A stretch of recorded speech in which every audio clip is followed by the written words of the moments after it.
En las antiguas creencias gnósticas, Yaldabaoth es una figura que despierta tanto misterio como inquietud. También conocido como Jaldabaoth o Yaldabaoth, este personaje es representado a menudo como una criatura híbrida con cuerpo de serpiente y cabeza de león.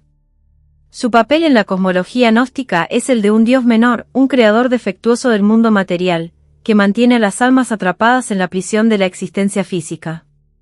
Para los gnósticos, él no es el verdadero Dios, sino un impostor, un arquitecto del cosmos que, en su arrogancia, se considera a sí mismo supremo, sin darse cuenta de que él mismo es solo una pieza más en el gran esquema divino. El nombre, Yaldabaoth, ha sido objeto de numerosas teorías a lo largo de los siglos.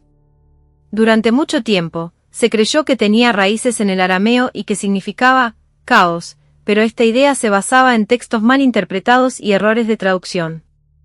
Fue el historiador Geshem Cholem quien, en 1974, desmanteló esta teoría, demostrando que la supuesta conexión con el caos era más un juego literario que una etimología real. Desde el siglo XVI, diferentes estudiosos han intentado descifrar el significado del nombre. Algunos propusieron que venía del hebreo y significaba algo así como hijo de los padres, mientras que otros sugirieron que era una mezcla de términos que evocaban la idea de niño de la oscuridad o hijo del caos. Estas interpretaciones, aunque atractivas y dramáticas, terminaron cayendo en desuso cuando los análisis más rigurosos demostraron que no tenían una base sólida. Cholem, basándose en los textos gnósticos más antiguos, sugirió que Yaldabaoth no era hijo del caos, sino su creador. Es decir, no era simplemente una entidad nacida del desorden, sino el mismísimo origen del caos en el mundo material. Su figura encarna la ignorancia, la arrogancia y la ceguera de un demiurgo que, creyéndose todopoderoso, desconoce la existencia de una realidad superior. El origen del nombre Yaldabaoth ha sido un verdadero rompecabezas para los estudiosos. Entre las muchas teorías, una de las más destacadas es la del historiador Geshem Cholem, quien propuso que el nombre debía entenderse como Yal-Dabaoth. Según su interpretación, Yal proviene del arameo Yal, que no significaría niño, como se pensaba, sino engendrador. La segunda parte del nombre, Abaoth, estaría relacionada con Sebaot, un término hebreo que se traduce como ejércitos y que aparece en la tradición judía como uno de los nombres de Dios. Así, Cholem concluyó que Yal-Dabaoth podría traducirse como el engendrador de Sabías. No todos estuvieron de acuerdo con esta interpretación. El investigador Black, por ejemplo, la rechazó, argumentando que en algunos textos gnósticos Sabías no es un título divino, sino el nombre de un hijo de Yaldabaoth. En su lugar, sugirió que el nombre podría derivar de Be, una palabra aramea que significa vergüenza. Curiosamente, este término está relacionado con Be, que en la Biblia hebrea se usaba para reemplazar el nombre de Baal, la deidad cananea. Siguiendo esta línea, Black propuso una nueva traducción, hijo de la vergüenza Baal, lo que daría a Yaldabaoth una connotación aún más oscura. Esta búsqueda de significado no es solo un juego de palabras. Revela cómo los gnósticos veían a Yaldabaoth, un dios fraudulento, un ser que se creía supremo, pero que en realidad era el símbolo de la ignorancia y el engaño. Otros estudiosos, como Alfred Adam en 1967, también intentaron descifrar su etimología y se alejaron de la opinión mayoritaria, planteando que Yal debía entenderse como hacer surgir o producir, lo que refuerza su imagen como el demiurgo creador de la materia. Más allá del significado de su nombre, la figura de Yaldabaoth parece tener conexiones con antiguas creencias egipcias. Durante el dominio asirio de Egipto en el siglo VII a.C., el dios Set, que alguna vez tuvo un lugar respetado en el panteón egipcio, comenzó a verse como una deidad malvada. Esta percepción negativa se acentuó en la era greco-egipcia, donde Set fue equiparado con Tifón, el monstruo serpentino de la mitología griega. Lo curioso es que, a partir del siglo III a.C., algunos egipcios comenzaron a identificar al dios de los judíos, Yahvé, con Set. Esta asociación probablemente se debió a la migración judía hacia ciudades egipcias como Alejandría y a la traducción de la Biblia hebrea al griego, la famosa Septuaginta. La historia del Éxodo, que narra cómo Yahvé castigó a Egipto con plagas y derrotó a sus dioses, no fue bien recibida por los egipcios helenizados.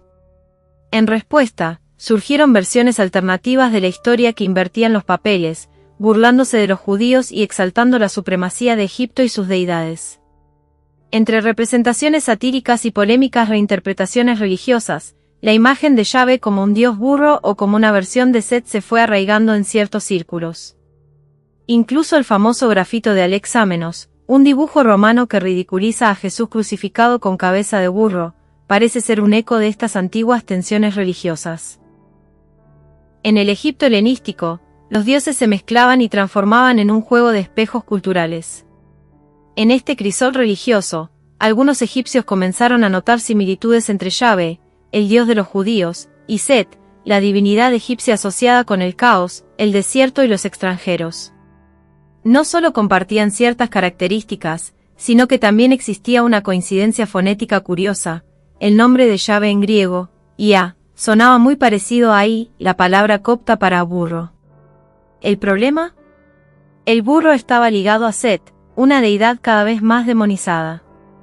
De aquí surgió un argumento burlón: si los judíos acusaban a los egipcios de adorar animales, ¿acaso no hacían ellos lo mismo venerando a un dios burro?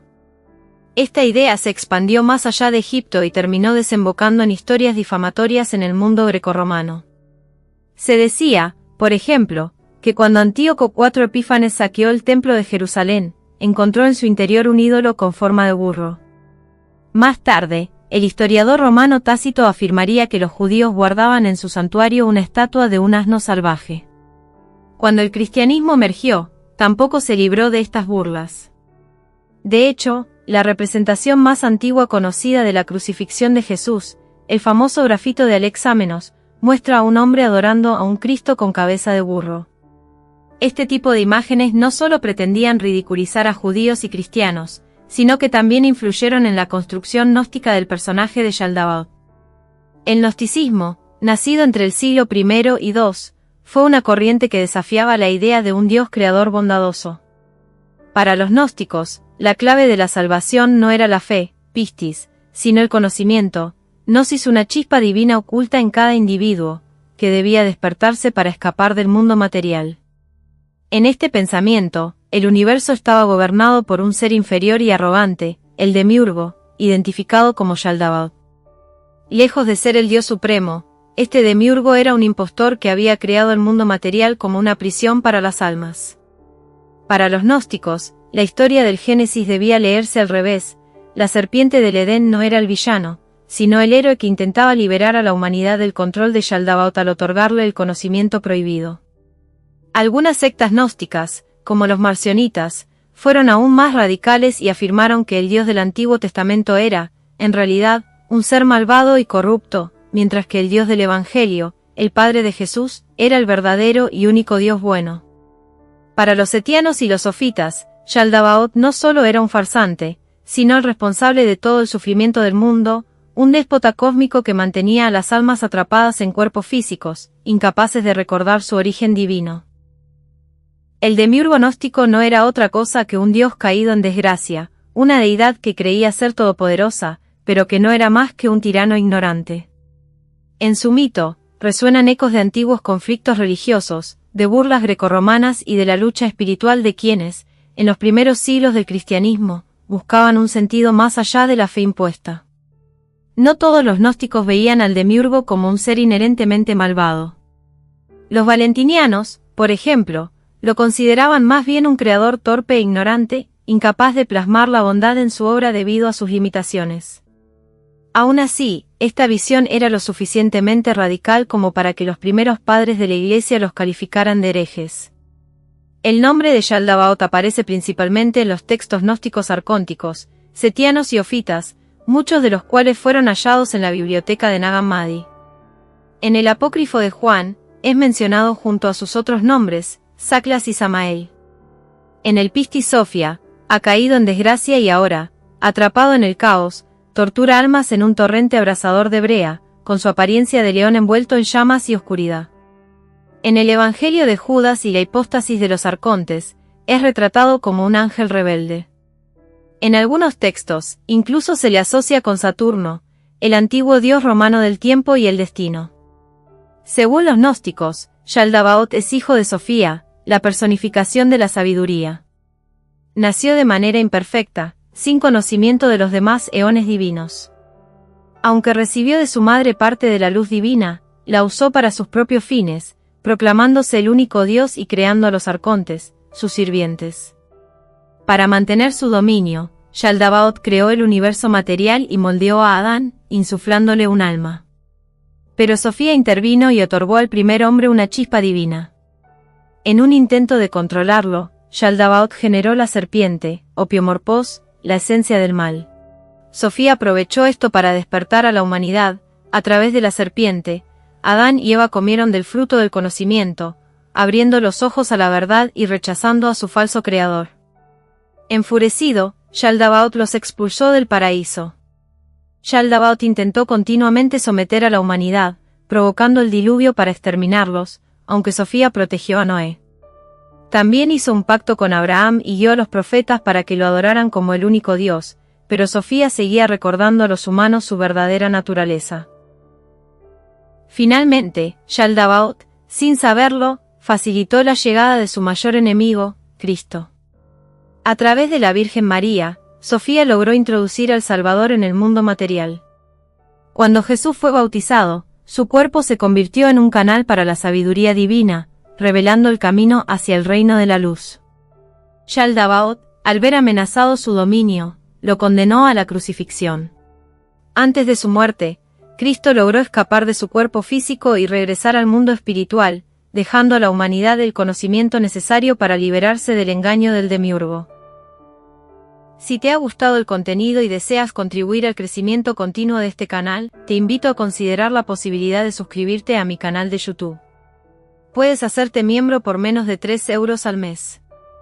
En el apartado de tienda, podrás acceder al merchandising de Estudio Alejandría. No solo estarás apoyando mi creatividad y esfuerzo, con tus compras, sino que también tendrás acceso exclusivo a contenido más detallado y enriquecedor. Como suscriptor, formarás parte de una comunidad comprometida con el desarrollo y la exploración de nuevos temas. Tu apoyo es fundamental para seguir creando contenido. Únete a la comunidad y sé parte de esta emocionante aventura.